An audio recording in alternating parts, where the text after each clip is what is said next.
Bemcast é um oferecimento de Clínica Pulsos, Grupo Imuno BR.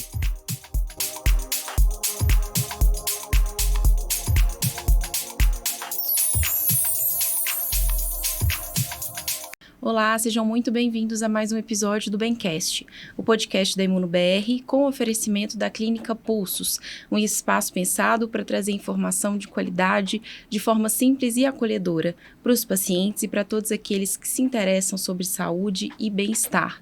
Meu nome é Isabela Penido, sou médica reumatologista e hoje a gente vai conversar sobre um tema que é muito comentado, mas pouco compreendido. Qual que é a conexão entre saúde mental e doenças crônicas, o sono, a fadiga e o burnout? É normal dormir a noite inteira e mesmo assim acordar muito cansado? Será que tem relação entre ansiedade e depressão com a piora de doenças?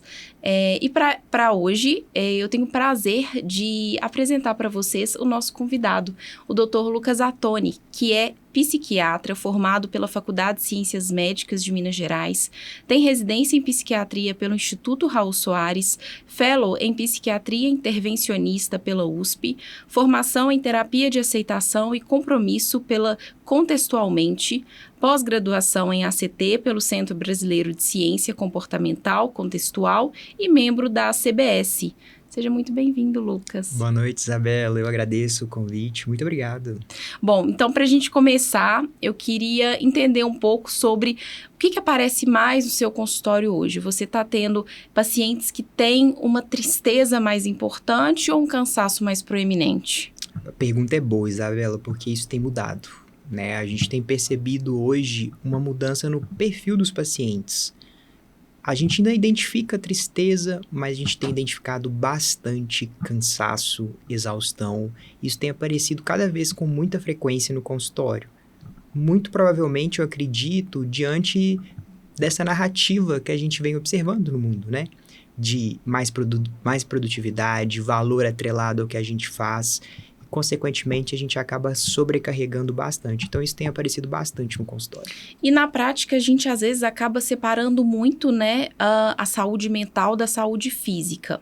Pacientes, assim, que têm uma doença emocional, eles podem ter ali uma piora de dor física.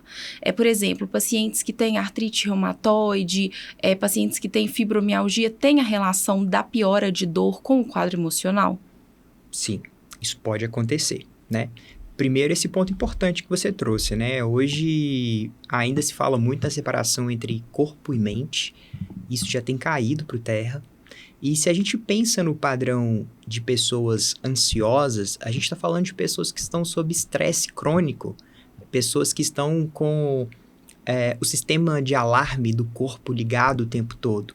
Consequentemente, isso vai trazer diversas consequências.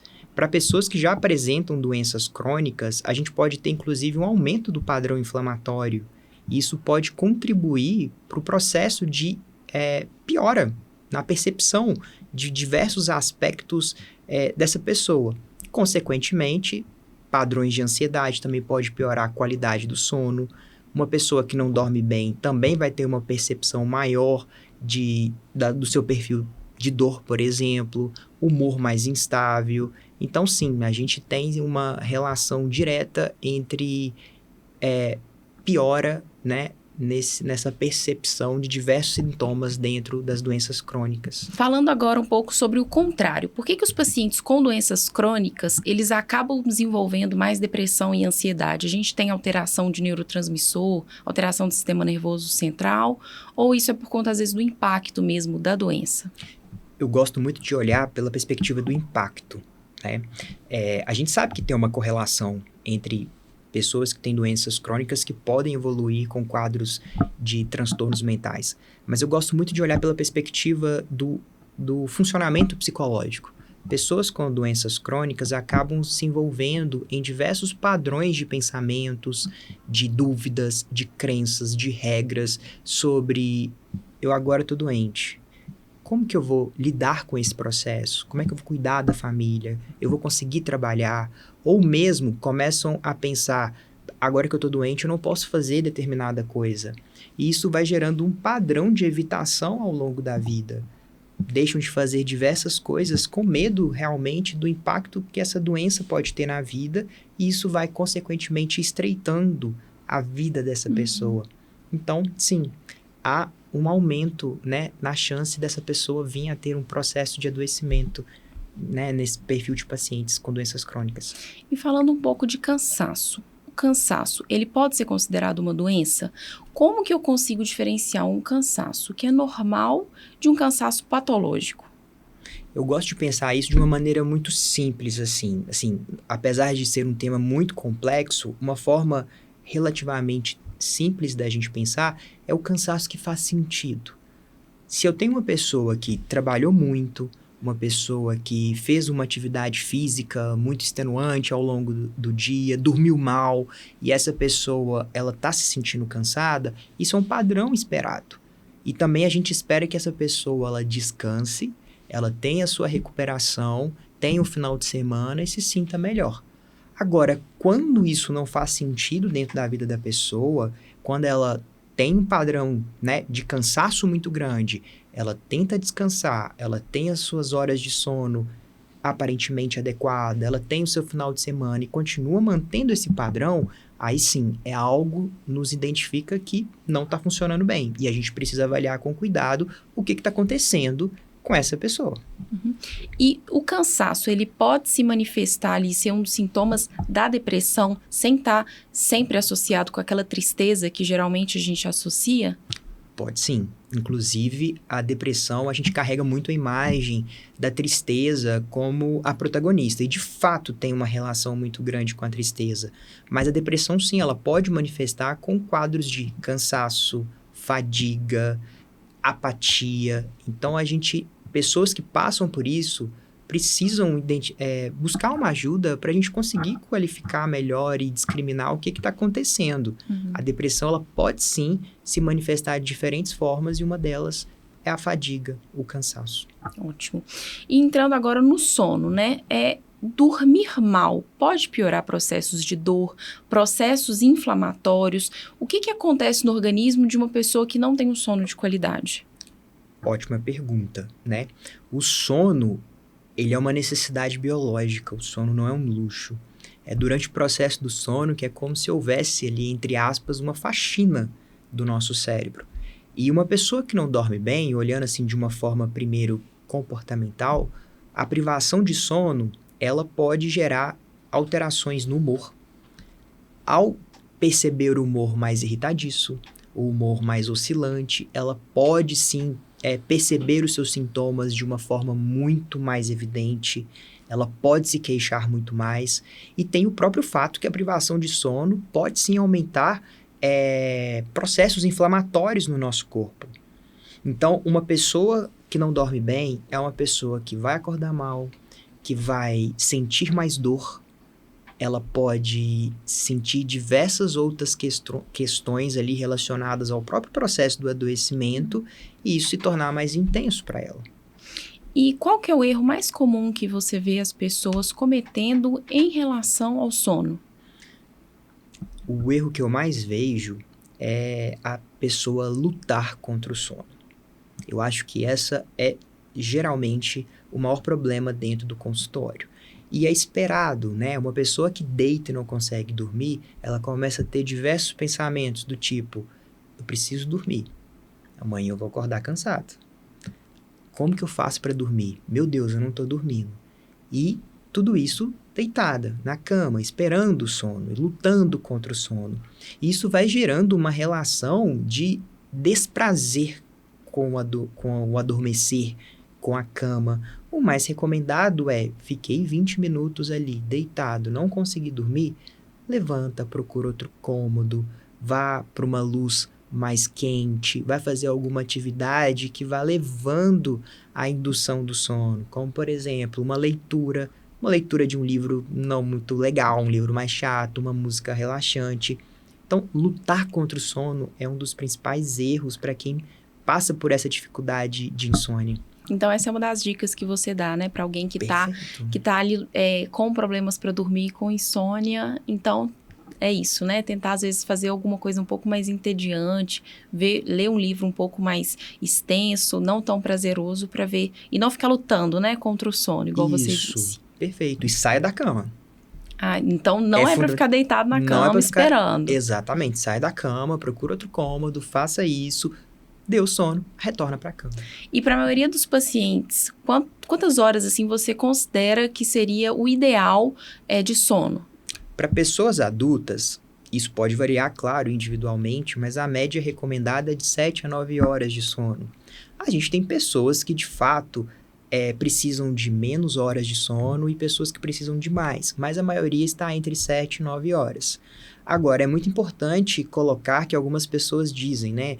Eu durmo 4 horas e tô ótimo, tô pronto. Para a maioria dessas pessoas isso é um mito, né? Muito provavelmente essa pessoa se acostumou tanto com esse estresse crônico que ela perde até um pouco do limiar do que é estar cansado. Mas em média 7 a 9 horas de sono. E falando agora um pouco sobre o burnout. O burnout é diferente de depressão? Como que a gente diferencia? Porque muitas vezes os sintomas eles acabam se confundindo, né? Sim, é verdade, verdade. E é diferente, né? O burnout, ele é uma síndrome ocupacional. Então, a gente vai pensar em burnout muito relacionado ao processo de trabalho e a gente não pode esquecer de cuidado. Há uma relação muito direta com o trabalhar ou pessoas cuidadoras, né? Sejam até mesmo mães ou cuidadoras de pessoas debilitadas. Há uma relação direta de cansaço, irritabilidade com o trabalho, uma percepção de ineficácia profissional, muitas vezes um distanciamento, um afastamento do que é importante no trabalho, até mesmo o que na literatura é falado como cinismo, né? De olhar, por exemplo, para pessoas que trabalham com clientes de uma forma mais insensível. Isso tudo são sintomas do burnout. Dentro da depressão, a gente vai ver isso de uma forma muito mais global. A depressão, ela muitas vezes, né, frequentemente, ela vai se expandir para fora do domínio do trabalho, para outras áreas da vida da pessoa. Uma pessoa com burnout, muitas vezes, ela consegue desfrutar bem um final de semana, né? Mas uma pessoa com depressão, muitas vezes, não, né? Os sintomas acompanham. Mas, assim, há uma sobreposição muito grande de sintomas entre os dois. E quais os primeiros sinais ali que você acha que o paciente ele ignora antes de evoluir para um burnout mais grave? Sim, geralmente é um estado de cansaço e irritabilidade, né? São os primeiros pontos em que a pessoa ela começa a ignorar. Começa a ter normalmente uma queda de produtividade no trabalho e a gente começa a acompanhar pensamentos. Eu preciso dar conta, eu preciso dar o meu melhor. E ao invés da pessoa reduzir, parar quando possível, ela começa a intensificar. Ela começa a dar mais de si. Isso começa alimentando muito a roda do burnout e vai piorando gradativamente o quadro. Então, normalmente, o que a gente identifica? Irritabilidade, né? Prejuízos no sono, mas também uma queda ali na autopercepção de eficácia no trabalho. E você falou que o burnout é ocupacional. É possível tratar o burnout estando no trabalho? Boa pergunta. Sim, é possível, né? Mas é muito importante a gente individualizar cada caso.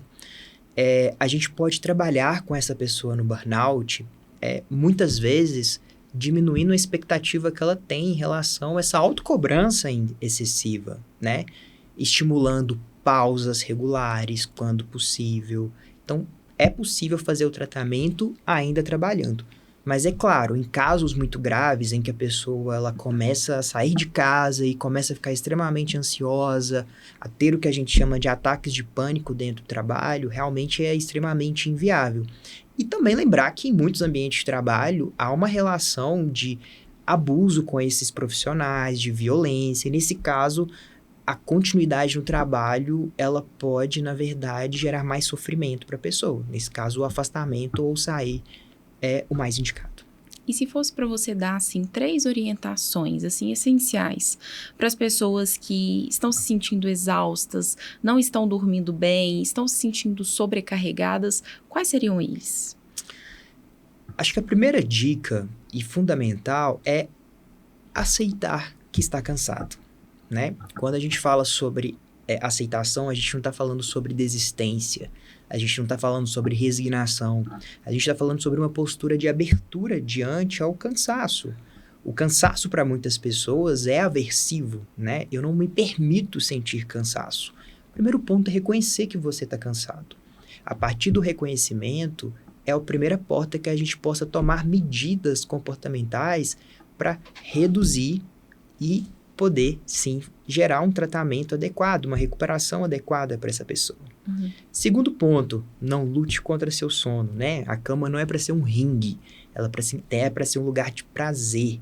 Então, tá com uma dificuldade de dormir, tá com insônia, o mais recomendado é não luta contra seu sono. Procura ajuda de profissionais, claro, mas a dica principal é vá para a cama apenas quando estiver com sono. Não está com sono, saia da cama, espere o sono aparecer, ainda que pode ser que esse sono vai demorar a aparecer, mas faça isso que você vai ter realmente uma melhor qualidade. E o segundo ponto realmente é alinhar expectativas, né? A gente está, como eu disse no início, a gente está vivendo num mundo onde a autocobrança ela é muito grande. Pessoas estão atrelando realmente o seu valor com o que está produzindo. E isso, sem dúvida, intensifica bastante a percepção do burnout, né? De abrir portas para o burnout. Então, ter essa consciência é fundamental para que a gente possa buscar qualidade em saúde mental. Doutor Lucas, como que é feito o diagnóstico e o tratamento do burnout? Sim, o diagnóstico, primeiro é entender o que essa pessoa está passando, né? E entre todos os sintomas que o burnout apresenta, é muito importante a gente avaliar essa relação com essa parte ocupacional, ou com os cuidados que essa pessoa tem ali apresentado como cuidador, como cuidadora, né? Ou como mãe, enfim. É muito importante a gente estabelecer como isso está para aquela pessoa individualmente. A gente vai identificar diversos sintomas, como a gente mencionou, dificuldades no sono, irritabilidade, instabilidade no humor, queda de produtividade, um distanciamento afetivo, né? Por exemplo, profissionais da saúde começam a ficar mais distantes de seus pacientes, cuidadores mais distantes das pessoas a quem ele cuidam. O tratamento, ele vai passar, na verdade, e acho relevante a gente colocar isso, que não tem um tratamento medicamentoso para o burnout, né? A gente pode sim utilizar de medicamentos quando o burnout está ali abrindo portas, evoluindo para quadros mais graves, como por exemplo a depressão. Neste caso, pode ser necessário uma medicação para o tratamento. Mas a gente vai fazer isso basicamente com mudanças comportamentais, quando necessário um breve afastamento. A psicoterapia tem um papel fundamental, importantíssimo. Como comentado, mudar um pouco dessa relação, né, da relação que essa pessoa estabelece com o trabalho, com seus pensamentos, com as emoções, especialmente quando há uma exigência, uma cobrança nessa parte de produzir em relação ao próprio trabalho. Uhum. Falando um pouco do tema de sono, né? A gente fala muito sobre insônia, mas e o excesso de sono? A partir de quanto tempo, assim, que já é considerado uma hipersonia? Então, a gente não tem uma característica muito clara, assim, né? Quando a gente vai avaliar dentro dos estudos. Mas a gente tem que avaliar a hipersonia quando a pessoa está basicamente com sono o dia todo e isso está incapacitando ela, né? A gente vai olhar muito sobre o processo de incapacitação. Esse sono está tão excessivo que eu preciso parar o meu dia para poder dormir. Eu deixo de fazer coisas para dormir, onde eu tenho preferido ficar mais em casa por conta desse sono. Neste caso, isso se torna um problema. E a hipersonia, ela pode, na verdade, ser um sintoma de alguma coisa mais importante, como a própria depressão. Entre vários sintomas, a hipersonia, não só a insônia, também está presente. E falando um pouco sobre o tema de depressão, né? Nos seus pacientes, assim, quando você considera, assim, sinais de alarme da depressão, que você considera uma depressão mais grave? A depressão mais grave vai ser aquela depressão que vai trazer um impacto na vida dessa pessoa significativo, né? A gente vai olhar de uma forma mais pragmática essa pessoa, como que a vida dessa pessoa está ficando. E normalmente a gente vai vendo a vida dessa pessoa encolhendo, se estreitando. A pessoa ela vai deixando de fazer coisas que é importante e fundamental para ela. Por exemplo, essa pessoa valoriza muito cuidado com a família. Ela já não está conseguindo mais fazer isso. Ela está completamente afastada. Esse impacto na vida, essa vida se tornando estreita, é algo muito relevante no processo de identificação de uma depressão grave. Além de sintomas muito importantes que aparecem, como pensamentos de menos-valia, né? Começa a se menosprezar, começa a pensar que não vai dar conta, até mesmo pensamentos mais graves sobre desesperança com a vida, falta de perspectiva com o futuro. Tudo isso são coletas de informações fundamentais dentro de uma consulta para a gente poder avaliar o quão impactante esse quadro depressivo tem sido na vida dessa pessoa. Doutor Lucas, você que é especialista em terapia de aceitação e compromisso, né? Qual que é a relação dessa terapia ali entrelada com as doenças crônicas? A terapia de aceitação e compromisso, ela está dentro das terapias cognitivas comportamentais e ela se baseia muito em mudar a relação das pessoas com tudo aquilo que as pessoas sentem embaixo da pele. Seus pensamentos, emoções, sensações. Muitas vezes, o que faz o sofrimento aumentar é a luta contra tudo que a gente está experimentando. Eu começo a querer não pensar naquilo. Eu começo a não querer sentir. Ao entrar nessa batalha, nessa luta, a gente acaba despendendo muita energia e sofrimento, inclusive evitando coisas que são fundamentais. Aquela sensação de desconexão da vida é justamente a gente se afastando de coisas que são valorosas. A terapia de aceitação, ao mudar de aceitação e compromisso, ao mudar essa relação, ajuda as pessoas a se conectarem com uma vida mais valorosa, uma vida que é importante. É sobre qual a vida que você quer viver. E a relação com as doenças crônicas é porque é uma terapia que tem sido muito estudada em diferentes doenças crônicas com excelentes resultados terapêuticos, onde a relação não é, por exemplo, diminuir a dor, mas o que a dor está te impedindo de viver? Quais pontos que são valorosos na sua vida que você está deixando de abrir mão por conta da dor? O nosso objetivo primário não é reduzir a dor, mas ajudar essa pessoa a se reconectar com essas questões com a dor. E dentro do possível, né, dentro desse trabalho, abrirmos mão da luta contra a dor e os pensamentos e emoções relacionadas a todo esse processo de adoecimento e sofrimento que as doenças crônicas trazem.